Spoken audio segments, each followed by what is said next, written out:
এক রাজ্যে বাস করত অনেক মানুষ পশু পাখি পালন করত, কিন্তু এক দুষ্ট বাঘ বন থেকে এসে তাদেরকে হত্যা করে খেয়ে ফেলতো। আমি বাঘ মৌসুমী পশু পাখি খাবো। আমি গ্রামের সকল পশু পাখি খেয়ে ফেলবো। আমি এই রাজ্যের রাজস্ব করব।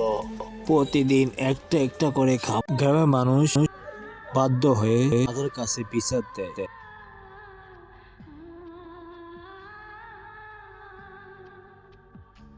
রাজা মশাই, আমরা এক বাঘের থাপা থেকে কেউ রক্ষা পাচ্ছি না। গ্রামের কেউ পশুপালন করতে পারছে না। এখনই গরুগুলো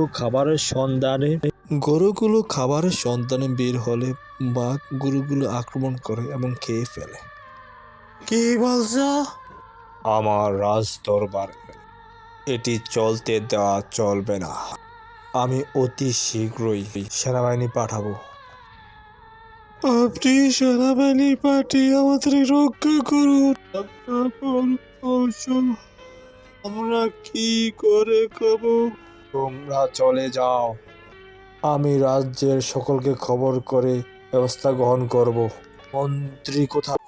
সেনাপতি, তুমি রাজ্যে ঘোষণা করে দাও, এই বাঘটারে কে মারতে পারবে তাহলে তাকে 100 স্বর্ণ মুদ্রা দেওয়া হবে। তুমি কি এই কাজটি করেছো? তোমাকে বলছিলাম আরো আগে। তুমি রাজ্যের খোঁজ খবর কেন রাখো না? রাজা মশাই, আপনার কথা মতো আমি রাজ্যে ঘোষণা করে দিয়েছি। দেখা যাক কোন সাহসী বেটা আসেনি বাঘকে হত্যা করার জন্য। শুনেছি বাঘটি অনেক শক্তিশালী। আমরা অনেক ধরার চেষ্টা করেছি, কিন্তু তা সম্ভব হয় না। বাঘটি অনেক চতুর। তুই যে দেখা যায় একটি যুবক। দেখা যাক এই যুবকটি কি বলতে চায়। কি পারবেনি? মহারাজ, আমি বেটা পারবো বাঘকে হত্যা করতে। শুনেছি বাঘটি অনেক চালাক এবং চতুর। সে সহজে ধরা দেয় না। আপনি চাইলে আমি তাকে হত্যা করতে পারি। চলে যাই, দেখা হবে পরে।